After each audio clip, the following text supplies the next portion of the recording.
नमस्कार, स्वागत है आपका ओनली न्यूज 24x7 में।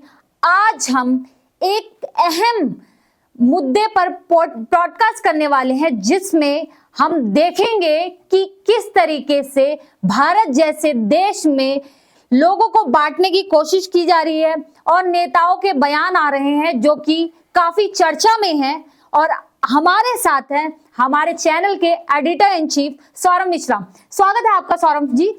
और आज हम कई मुद्दों पे बात करने वाले हैं, जैसा कि अभी देश में चल रही है चर्चाएं। तो मेरा पहला सवाल है सौरभ जी से कि भारत की जनता जो है वो कब समझेगी कि जातिवादी से हिंदू जो है वो जात में बट रहा है, हिंदू समाज हमारा।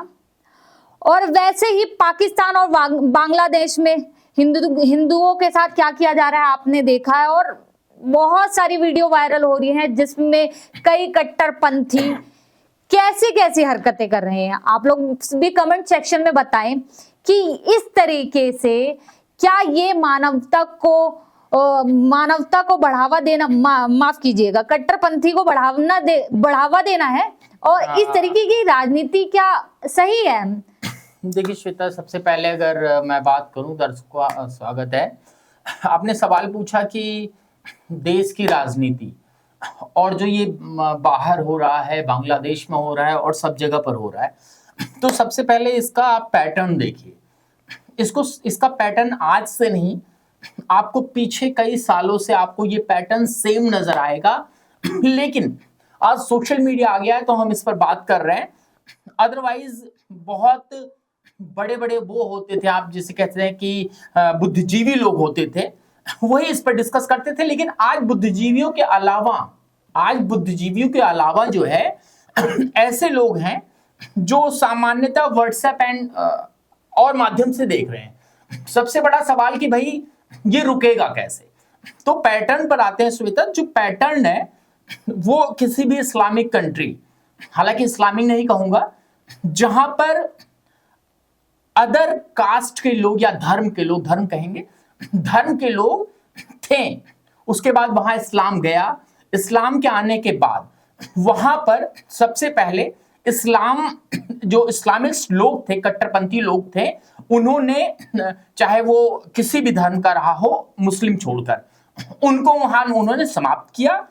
उसके बाद का पैटर्न है कि जब वहां से खत्म हो गए, मतलब अल्पसंख्यक जब खत्म हो गए, तो उन्होंने अपने आप में मारकाट शुरू किया और अपने आप को फिनिश कर दिया। तो ये कौम ऐसी कौम है जो पहले तो आपको मारेगी, उसके बाद फिर ये स्वयं खत्म हो जाएंगे।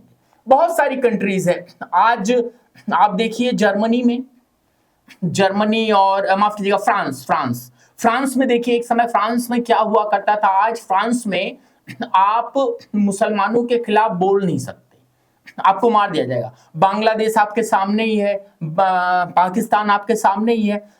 और इसका इंटरनल पॉलिटिक्स जो हो रही है उस पर बात करनी बहुत जरूरी है श्वेता। मुझे लगता है कि इंटरनल पॉलिटिक्स पर जी देखिए, पाकिस्तान में हिंदू आबादी 1947 में 15% थी, लेकिन आज जो है वो घट के 2% हो गई है। बांग्लादेश में भी हिंसा बढ़ रही है। भारत में जातिवादी को लेके नेताओं द्वारा समाज को बांटने की बातें कही जाती हैं। क्या हम हिंदू एकता खोकर वही गलती तो नहीं दोहरा रहे? देखो श्वेता, इसका जवाब एक है।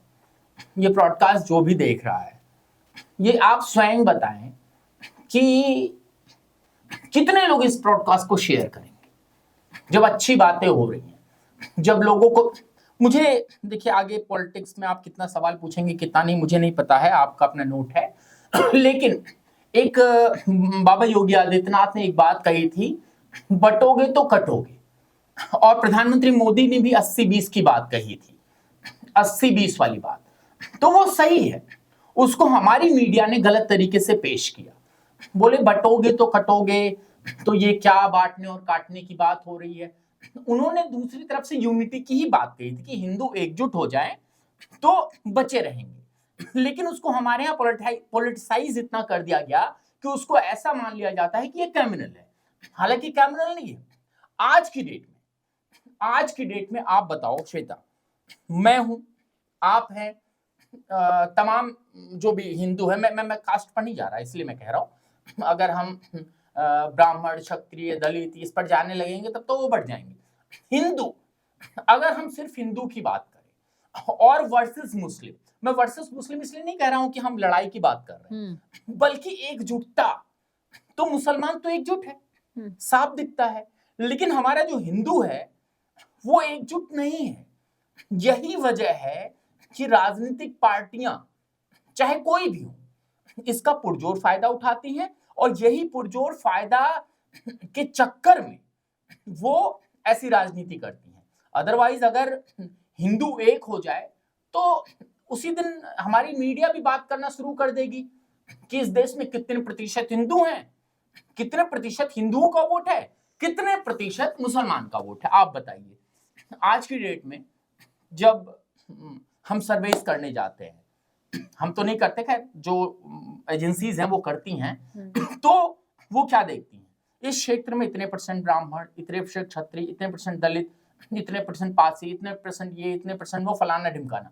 लेकिन जब वही मीडिया मुसलमानों का सर्वे करती है तो वो कहती है इतने % मुसलमान।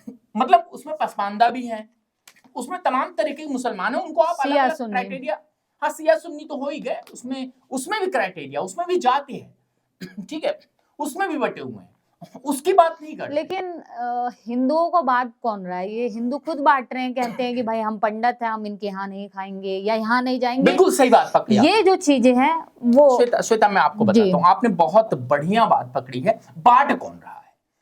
राजनेता नहीं बांट रहे हैं। अगर हिंदू स्वयं बटा हुआ है, एक गांव में दलित को पानी नहीं पिलाया जाता है, बहुत कठोर बात कह रहा हूं, दलित को अपने समाज में बैठने नहीं दिया जाता है, और अगर बैठने दिया गया तो वो सर पे चढ़ जाए, वो गुंडागर्दी करने लगे। होता है जब तमाम चीज संतुलित, हमारी समाज व्यवस्था संतुलित नहीं, असंतुलित है। वर्ण व्यवस्था जो थी वो वर्ण व्यवस्था क्यों थी? कई लोग वर्ण व्यवस्था को बहुत बेकार मानते हैं, लेकिन वर्ण व्यवस्था बनाई ही गई थी इसलिए कि सब कुछ सटीकता से चलता रहे। इकोनॉमी कैसे चलती थी? वर्ण व्यवस्था, शूद्र क्या करेगा? अपना कार्य करेगा। ब्राह्मण क्या करेगा? वो अपना कार्य करेगा। क्षत्रिय क्या करेगा? अपना कार्य करेगा। वैश्य अपना कार्य करेगा। लेकिन तब तक भारत में मुसलमान नहीं थे, और जो आज मुसलमान बन बैठे हैं उनके भी बाबा दादा तो हिंदू ही थे ना श्वेता, कहां से? देखिए बिल्कुल। और रही बात, मैं ये कहना चाहूंगी कि जैसे जो ब्राह्मण अपने नाम के पीछे मिश्रा लगाते हैं, ये और जो यादव लगाते हैं या कोई ठाकुर लगाता है, तो मेरा ये कहना है कि अगर जो कोई अपने नाम के पीछे हिंदू लगाए तो वो ज्यादा अच्छा रहेगा, और ये समाज को बांटने की भी कोशिश नहीं करेंगी, और आपका जो ये एकता का प्रतीक ही तो समस्या ये है ना, देखिए समस्या ये है, उसको कट्टरता से लिया जाएगा कि नहीं, आप क्या मॉडल हो। आप देखो ना इस बात को, नहीं हम प्रैक्टिकली आप ट्विटर पे उठाकर देख लो, अगर किसी ने लिख दिया है ना कि मनीष हिंदू या मोहन हिंदू, तो उसको ऐसी नजर से देखा जाता है। वो कैमनल लिया जा रहा है, वो उनकी मानसिकता है। लेकिन जो हिंदू है, असलियत में हिंदू है, उसे तो हिंदू लिखना चाहिए ना। जात में आप क्यों बट रहे हो? आप देखे हो जो यहाँ पर विवाद हुआ था, ये आपका ऑपरेशन सिंदूर से पहले पुलवामा में, पहलगाम में, सॉरी, वहां पे क्या पूछ के, आपका धर्म पूछ के आपको मारा गया था। जाति यादव हो, सिंह हो या पारसी, माफ कीजिएगा, बनिया हो, ये सब चीजें नहीं देख के मारा गया था, आपको बस हिंदू देख के मारा गया। आपकी जाति के आधार पे तो आपको मारा ही नहीं गया है। कौन समझेगा? किसको समझा रही हैं आप? किसको? जी बिल्कुल, वैसे भी समझने की कोशिश करनी चाहिए। खैर, मेरा अगला सवाल है, जब तक हिंदू जाति के नाम पर बटे रहेंगे, बाहरी खतरे जैसे कि पाकिस्तान, बांग्लादेश, वही बात जो मैं कर रही थी, आने वाली चुनौतियां काफी ज्यादा बड़ी होने वाली है। जनता कब तक सत्य को समझेगी, और विपक्ष जो है इस राजनीति को कब नकार देगा? देखिए श्वेता, विपक्ष इस राजनीति को नहीं नकारेगा। आपको मैं समझा रहा हूं क्यों। विपक्ष इस राजनीति को इस नहीं नकारेगा क्योंकि बांग्लादेश में आज की तारीख में जो हुआ, कोई भी सभ्य इंसान उस चीज को एक्सेप्ट कर सकता है, कि मतलब ये कह सकता है कि जो हुआ उसको जस्टिफाई करेगा, क्या लगता है? लेकिन देखिए अभी कांग्रेस के दिग्विजय सिंह ये कह रहे हैं कि ये जो हो रहा है बांग्लादेश में, वो यहां पर जो भारत में अल्पसंख्यकों पर अत्याचार हो रहे हैं उसकी प्रतिक्रिया है। आप समझिए, दिग्विजय सिंह नहीं एक मिनट देखिए ना, आप उसकी प्रतिक्रिया है। तो क्या दिग्विजय सिंह को यह नहीं पूछा जाना चाहिए कि दिग्गी बाबू आप ये बताओ दिग्विजय सिंह कौन है? राहुल गांधी के राइट हैंड, सब कुछ समझाने वाले पढ़ाने वाले वही हैं। उनको बचपन से पढ़ाते आए, मैं तो बचपन कहूंगा राजनीति का, उनके पढ़ाते आए। तो कौन है? उनको किसी ने क्या पूछा कि भाई पाकिस्तान में जब हिंदू इतने थे, इतने बचे, बांग्लादेश में कितने थे और कितने बचे, उस पर तो आपने एक बार भी नहीं कहा कि अल्पसंख्यकों पर वहां अत्याचार हुआ। और वहां पर जो हो रहा है उसकी प्रतिक्रिया भारत में हो रही है। हालांकि अखलाक को अगर छोड़ दे और दो चार एक आधा मतलब कुछ अपवाद केसेस को छोड़ दे, तो जहां पर 100-1.25 करोड़ से ज्यादा की आबादी है वहां पर एक दो चार केस इस तरह के हो जाते हैं, तो आप पूरी स्ट्रक्चर को आप घेर दे रहे हो। अब क्यों घेर रहे हैं? आपको समझ में आता है श्वेता, क्यों घेर रहे हैं? देखिए यहाँ तो राजनीति हो रही है। राजनीति नहीं हो रही है, ये एक तरफा राजनीति है। इनको पता है वही बात जो हम शुरू से कर रहे हैं, इनको पता है हिंदू बटा हुआ है, हिंदू बटा है तो हिंदू तो सेकुलर और उनको सेकुलर ही कहेंगे, बिल्कुल सेकुलर नहीं सेकुलर। तो जो सेकुलर हिंदू बटा हुआ है वो क्या करेगा? वो अपना ब्राह्मण भाई, क्षत्रिय भाई, ये भाई वो भाई इतना चला जाएगा। और उनको, दिग्विजय सिंह को बहुत अच्छे से पता है कि भाई ये जो मुसलमान है वो मेरे इतने कहने से खुश हो जाएगा कि हमारे अखलाक भाई को मारा है, इस वजह से बांग्लादेश में मुसलमान मारे जा रहे हैं। और हमारे ही देश का मुसलमान नहीं जाएगा पाकिस्तान, जाके देख ले, नहीं बांग्लादेश में जाके देख ले क्या हालात हैं, बांग्लादेश में जाके देख लें। और मैं ये भी कहना चाहूंगी कि अगर आप ये कहते हो कि आपको यहाँ पे सहिष्णुता लगती है तो आप बिल्कुल जा सकते हो, पाकिस्तान में जाके रहिए ना, जाके देखिए वहां की हालत। फिर तो ये कहते हैं ना कि पता नहीं वो कोई शायरी है, कहते हैं हमारी भी योगदान है यहाँ की मिट्टी में, और ये वो सारी बातें तो यहाँ मिट्टी के लिए जियो, झंडा फहराने लग जाते हैं। मिट्टी के लिए जियो, मिट्टी के लिए जियो, कहाँ मिट्टी के लिए जिएंगे? वंदे मातरम पर कहते हैं हमारे इस्लाम के खिलाफ है, कहते हैं हम अल्लाह को पूजते हैं। भारत माता की जय। अच्छा एक बात बताइए, अगर आप भारत माता की जय नहीं बोलोगे, आप वो नहीं करोगे, तो 1947 में बंटवारा किस लिए हुआ था? मैं महात्मा गांधी की बहुत बड़ी गलती मानता हूं श्वेता इसमें। जब संदेश खाली और जगह पर अत्याचार हो रहे थे हिंदुओं के साथ, तब यही महात्मा गांधी ने जाकर बोल रहे थे कि हिंदू माताओं बहनों मुसलमानों के सामने सरेंडर कर दो, वो गले काट रहे हैं कटवा लो, लेकिन आप हिंसा मत करना। यही महात्मा गांधी है ना। तो भाई महात्मा गांधी, मैं तो कहता हूं जिन्ना सबसे अच्छा इंसान था कि ठीक है बंटवारा किया, मैं नहीं कह रहा हूं मैं देशद्रोही हो जाऊंगा, इस देश में बहुत सारे जिन्नावादी हैं, लेकिन गांधी को अगर मैं जिन्ना से कंपैरिजन करूं तो उसने ठीक है, उसने तो फंडा दिया कि बढ़ जाते हैं, लेकिन गांधी का जो नीति थी, गांधी की नीति खराब रही ना भाई। आपको पता है इस्लाम और सनातन दोनों कैसे हैं, ये देखिए, अलग, बिल्कुल विपरीत, बिल्कुल विपरीत। तो क्या होता है जब आपके यहां पूजा पाठ होती है, क्या मांस काटा जा सकता है? नहीं, बिल्कुल भी नहीं। सामान्यतः घर में जो पूजा होती है, नहीं, हमारे यहाँ तो प्याज लहसुन को भी गलत माना जाता है। तो ऐसे में क्या लगता है ये गंगा जमुनी कहां से पैदा की गई? गंगा जमुनी नाम की तहजीब जो कि थी ही नहीं इधर। गंगा जमुनी तहजीब हमारे यहाँ मुसलमान थे ही नहीं। जो अब्दुल बैठा है वो भी किसी रामदेव का लौंडा है, बाबा दादा रहे होंगे, वो समझेगा नहीं, एक मिनट, वो समझेगा नहीं। और मैं बता रहा हूं, ये मैं हिंदुओं के लिए बोल रहा हूं, ये मुसलमान तो नहीं समझेगा, हिंदू कहां समझ रहे हैं? हम उसी टॉपिक पे आते हैं। लेकिन श्वेता एक चीज और एक चीज बहुत महत्वपूर्ण है। अब ये बता दीजिए कि कैसे कैसे एक हो जाएंगे जब विपरीत दिशा में एक नदी बह रही नहीं है। मैं ये एक विपरीत दिशा में, मैं आता हूं आपके सवाल का जवाब दूंगा। विपरीत दिशा में बह रही है दो नदियां, वो मिल ही नहीं सकती, एक म्यान में दो तलवार कैसे आ सकती हैं? तो वही हिंदू मुसलमान का है। कब मैं कह रहा हूं, ये कोई सनातनी नहीं कहेगा। सनातनी ये कह देगा कि आप मुसलमान हो, आप मंदिर में आकर पूजा कर लो। लेकिन क्या कोई इस्लामवादी, इस्लामिक लोग ये एक्सेप्ट करेंगे कि कोई जो हिंदू है वो जाकर इबादत कर ले मस्जिद में? करेगा? नहीं करेगा। तो ये चीजें हो ही नहीं सकती। इसी की वजह है कि ये भारत माता की नहीं जय बोलते हैं, वो अपनी हदीस और कुरान का हवाला दे देते हैं, कहते हैं अल्लाह से बड़ा कोई नहीं है।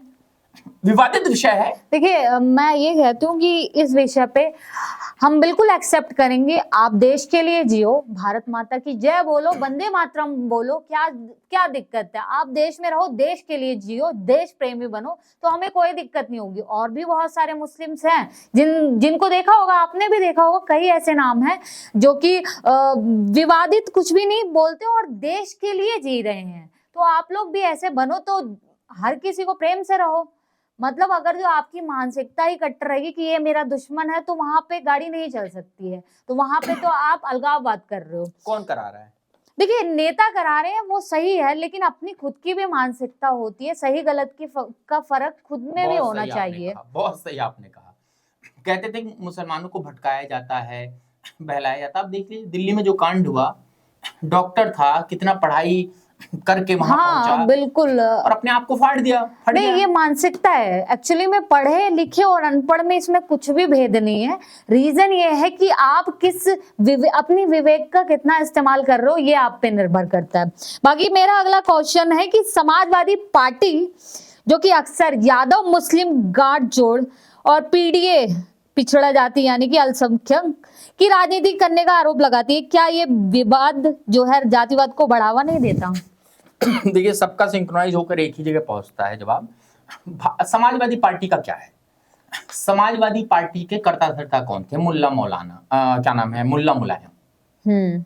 उनको मुल्ला मुलायम कहा गया। हाँ बिल्कुल। जब अयोध्या में कार सेवकों पर गोली चलवा दी गई और पूरा देश शांत रहा, उस समय का विपक्ष जो करना था कर लिया, लेकिन फिर भी कुछ नहीं हुआ।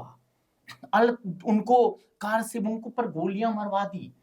वही अखिलेश यादव, जब आज अभी 6 दिसंबर बीती है श्वेता, वो कहां जाते हैं? दरगाह। मैं नहीं कह रहा हूं कि मत जाइए, नहीं, ये वो एकता सही है। टाइमिंग देखिए ना, वोट बैंक कर रहे हैं और यहाँ देखिए इधर किलसाने की कोशिश की जा रही है। क्यों? किसको किलसाने की कोशिश कर रहे हैं? हिंदुओं को नहीं। उनको पता है हिंदू बटा हुआ है, उनको पता है हिंदू बटा हुआ है, नहीं बोलेगा। और उनको ये भी पता है वो 6 दिसंबर के दिन अगर जाते हैं अपनी परिवार के साथ ईदगाह फला जहां भी गए थे, तो ये मुस्लिमों को एक संदेश है कि उत्तर प्रदेश में समाजवादी पार्टी के अलावा कोई हितैषी नहीं है, और एक तरफा वोट समाजवादी पार्टी को चला जाए। तो ऐसी पार्टियों का तो कुछ नहीं कर सकते। इसमें हिंदुओं को ही जागने की बात है। देखिए भाई, मुसलमानों की बात फेवर करी, वो कहते हैं मुसलमान हमारी बाबरी शहीद कर दी। ट्विटर पर रोना चीली पिट्टी हो रही थी जिस दिन 6 दिसंबर अभी था। साले चिल्ला रहे थे। ओवैसी की पार्टी कह रही थी बाबरी के शहीदों को माफ नहीं किया जाएगा।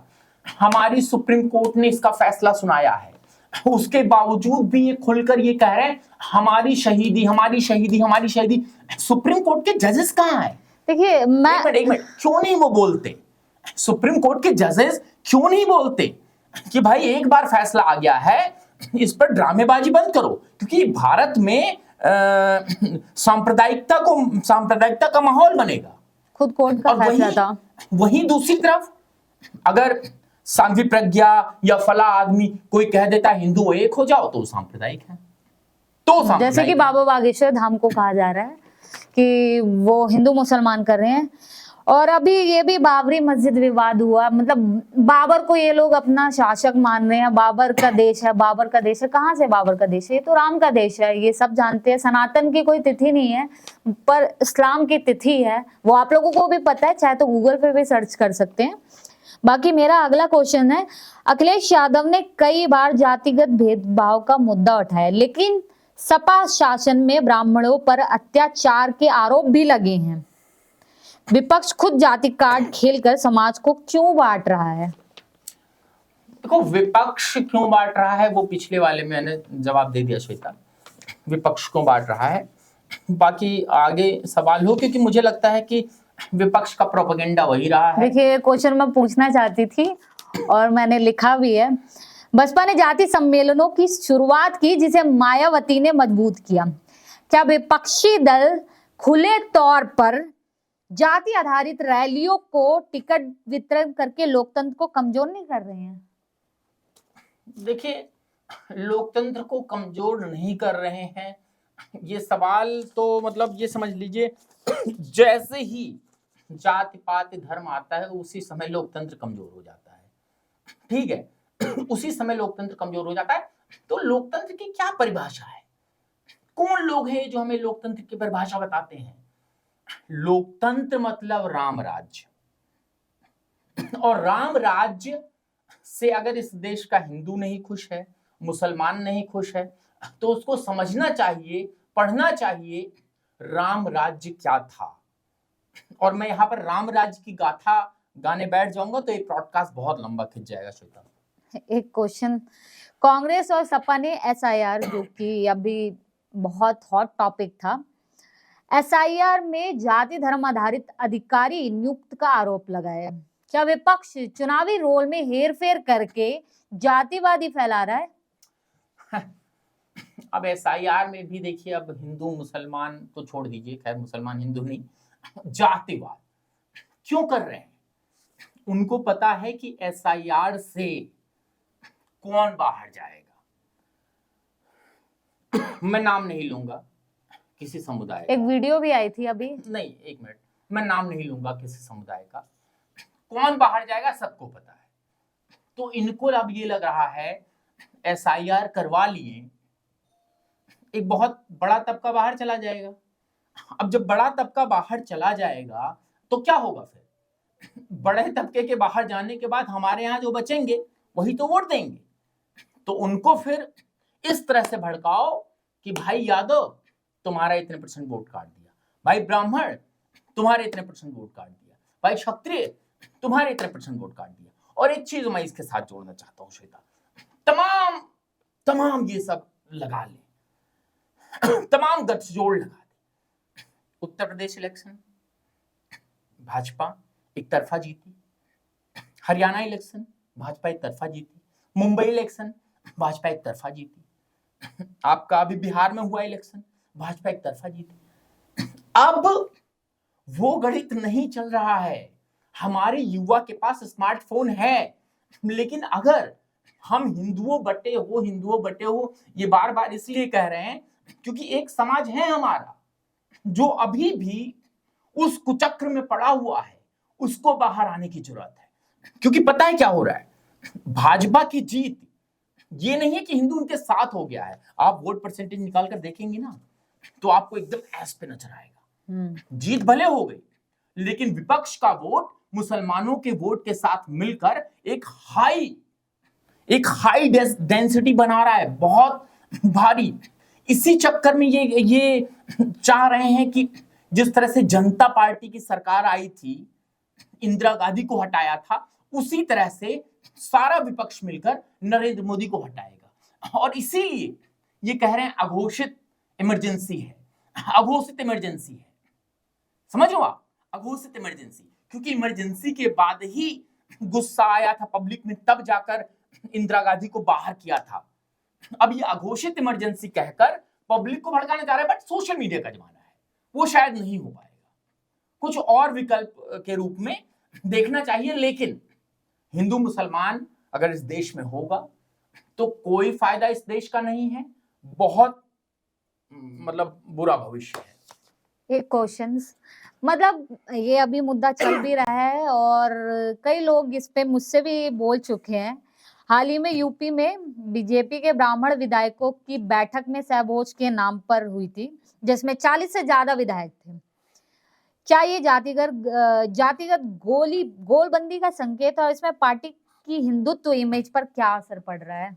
देखिए, मैं प्रवक्ता तो नहीं हूं भाजपा का लेकिन एक बात जरूर कहूंगा, भारतीय जनता पार्टी में जो ये उत्तर प्रदेश में अभी नजर आया है ना, ये समझ जाइए बहुत बड़ा जहर है, बहुत बड़ा जहर है। हम जिससे उम्मीद कर रहे थे कि ये वो पार्टी है जो हिंदुओं को लेकर चलेगी, वही ब्राह्मणों का, क्षत्रियों का अलग अलग मीटिंग्स कर रही है, विधायक बट रहे हैं। एक मिनट, विधायक बट रहे हैं। योगी आदित्यनाथ पे भी आरोप लगते हैं कि वो ठाकुरों को लेकर चलते हैं, ठाकुरों की पोस्टिंग कराते हैं, लेकिन इसकी कोई पुष्टि नहीं हुई है। पुष्टि है नहीं, कहीं भी नहीं, किसी की बात नहीं। लेकिन अगर हवा बात में उछाली जाएगी उछाली जाएगी उछाली जाएगी तो भाई सामने आएगी। अगर झूठ भी बार बार बोला जाए तो सच हो जाता है। लेकिन ये विधायक कौन है, इसको पार्टी आला कमान को देखना चाहिए। अमित शाह, नरेंद्र मोदी, माफ कीजिएगा, तमाम लोगों को देखना चाहिए कि भाई ये बात हो क्यों रही है, इसको रिपेयर करो। और ये मीडिया में नहीं आना चाहिए, क्योंकि अगर ये बात आई तो ये समझ लीजिए कि वही होता है ना कि भाई सिक्के के मतलब वही दो पहलू होते हैं, नाम नॉर्मल है, ठीक है। तो वही बात हो जाएगी, इसमें कुछ भी नहीं है। इसमें भारतीय जनता पार्टी को देखना पड़ेगा, और अगर भारतीय जनता पार्टी इसको नहीं देखती है तो श्वेता, आने वाले उत्तर प्रदेश चुनाव में महज कुछ महीने बचे हैं, बहुत बुरा असर पड़ेगा, और ये असर विपक्ष के लिए फायदेमंद होगा। अब वो कौन लोग हैं, मैं भाजपा का नहीं हूं, मैं सपा का नहीं हूं, मैं किसी का नहीं हूं, लेकिन मैं इतना जरूर कहता हूं कि भाजपा को इसको बहुत महंगा पड़ने वाला है। और वो इंटरनल पॉलिटिक्स कैसी होती है, क्या होती है, वो खुद जाने। लेकिन अगर ये विपक्ष वाली राजनीति करते नजर आएंगे तो फिर समझ लीजिए कि बंटाधार है बीजेपी का, कुछ नहीं होने वाला। देखिए, बिल्कुल सही बात है, और जो बात मैंने कही कि हिंदुओं को जाति पे नहीं बंटना चाहिए, वो गलत है। आप ठाकुर और मिश्रा और पांडे करते रहोगे तो वो नहीं चलेगा, और मुझे लगता है ये गलत भी है कहीं ना कहीं। हिंदू बन के रहो तो ज्यादा अच्छा है, एक रहोगे तो श्रेष्ठ रहोगे। इस पॉडकास्ट में इतना ही, और बने रहे हमारे चैनल के साथ। बहुत बहुत धन्यवाद।